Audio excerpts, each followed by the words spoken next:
Buenos días, somos el grupo 3 y hemos elegido la película Don't Look Up.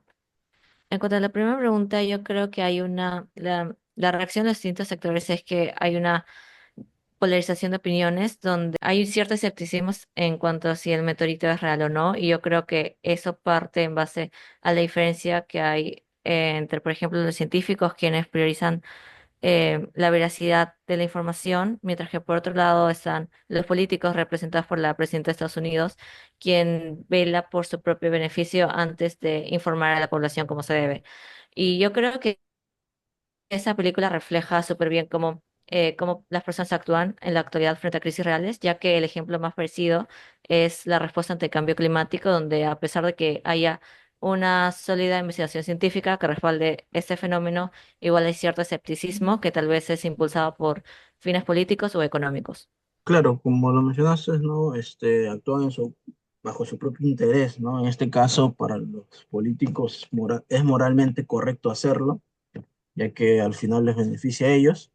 En contraparte, claro, de los científicos, que ellos tenían una respuesta, más lógica, ya que ellos fueron los que descubrieron este meteorito que iba a caer, ¿no? En este sentido, sí se refleja, para mí, concuerdo contigo, cómo se puede comportar la sociedad. Yo igualmente coincido. Entre el sector político y el científico, el político no le toma tanta importancia tanto con los científicos, ya que cuando les avisaron nunca les creyeron. ¿Cómo refleja? Esto puede ilustrar como una falta de desinformación con escepticismo y distracción, ya que también esto puede afectar gravemente a la capacidad de la sociedad para tomar adecuadas decisiones también. Sí, bueno, en mi caso, bueno, están los científicos que actúan con ética en este caso, supuestamente, los políticos que priorizan bastante los intereses legales y económicos y finalmente la sociedad, ¿no? Que se basa según las normas morales y sociales. Y muchas veces estas son con indiferencia. Y la película sí refleja bien que normalmente ignoramos las crisis y reales por costumbre o por comodidad más que todo. En cuanto a esa pregunta, yo creo que sí debería existir leyes más estrictas para evitar este tipo de desinformación. Por ejemplo, lo que yo propondría sería un protocolo en caso de noticias que sean de situación de emergencia, donde exista un estándar al momento de comunicar este tipo de noticias, donde se comunique con datos relevantes y exactos, básicamente. Claro, también es la forma de cómo comunicar, pues, ¿no? Debería ser eficaz para hacia el público en general. Entonces sí debería haber un protocolo, incluso el medio por donde se transmite, ¿no? Lo primero que se llevó fue porque los políticos hicieron ignorar fue un medio que se basaba más en escándalos mediáticos o políticos, ¿no? Igualmente coincido, yo también creo que debería existir una ley, porque en sí ellos más se enfocaban en lo sensacionalista en vez de lo más impactante que iba a haber en el mundo. Yo creo que también, si bien también la desinformación puede tener consecuencias, en contexto también de emergencia también debe haber existencia de preocupación en saber sobre cómo puede caer la información de un meteorito en vez de lo sensacionalista. Sí, finalmente yo creo que las normas legales, debería haber normas legales para que garanticen el acceso a la información veraz, y en este caso podemos ver cómo la manipulación mediática impide decisiones responsables.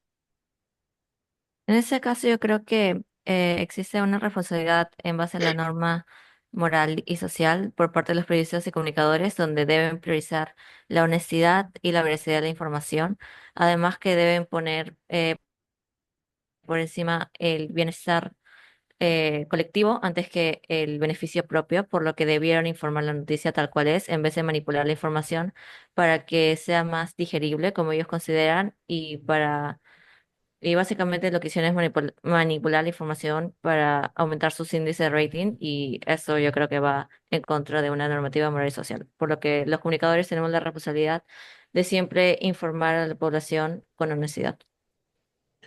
Claro, es porque eh, al fin y al cabo, son los que primero van a transmitir estos tipos de noticias, ¿no? Al público en general. Entonces, yo creo que debe haber una norma ética que decida cómo es la manera correcta de transmitir algo tan importante, y no priorizar, pues, otras cosas más banales. Sí, también coincido, porque en sí priorizaron también como dije anteriormente, lo sensacionalista, que era entre una cantante que dejó a su ex, y en vez de informar más, dejaron de lado un poco lo más importante que era el meteorito. Sí, bueno, finalmente yo también creo que en este caso deberían actuar bajo la norma moral para que puedan informar con veracidad hacia la sociedad, ¿no? Y orientarla de una manera correcta. Pero si podemos hablar un poco de ética, se nota que la falta de ética agrava bastante esta crisis también en la sociedad. Yo creo que los medios de comunicación al minimizar la gravedad del meteorito, eh, como que dejan a la población en un estado de desconocimiento, por lo que ellos no pueden movilizarse socialmente ni tampoco exigir medidas que ayuden a mitigar o a prevenir este tipo de catástrofe. Por lo que yo creo que esto principalmente beneficia a las autoridades gubernamentales, como por ejemplo en este caso a la presidenta, quien puede tal vez no tomar alguna acción, ya que no hay una reacción pública que le exija. Claro, ya que al transmitir la idea pues de manera incorrecta, y que los propios medios no apoyan a transmitirla de una mejor forma, al final lo que se pueden terminar beneficiando son los que tienen un interés en esto, ¿no? Ya sea los políticos o algunas personas que puedan hacer algún tipo de negocio con situaciones así de una tan relevante. Sí, igualmente, yo creo que la sociedad se afectó mucho porque en sí más se centraban en lo sensacionalista que en lo científico, que era que estaba llegando el meteorito al mundo y que iba a deshacer todo. Y yo creo que también el que más la presidenta se benefició más de esto porque en sí su candidatura ya se iba a acabar y ya justo para el final suelta más esa información del meteorito para que sea más estable su presidencia. Sí, finalmente yo creo que la manipulación en este caso debilita las normas morales y sociales y vuelven a la sociedad muy pasiva, ¿no? Y los gobiernos y empresas son los que se benefician en su mayor magnitud, manteniendo la imagen que tienen y el poder que tienen a la vez. Muchas gracias.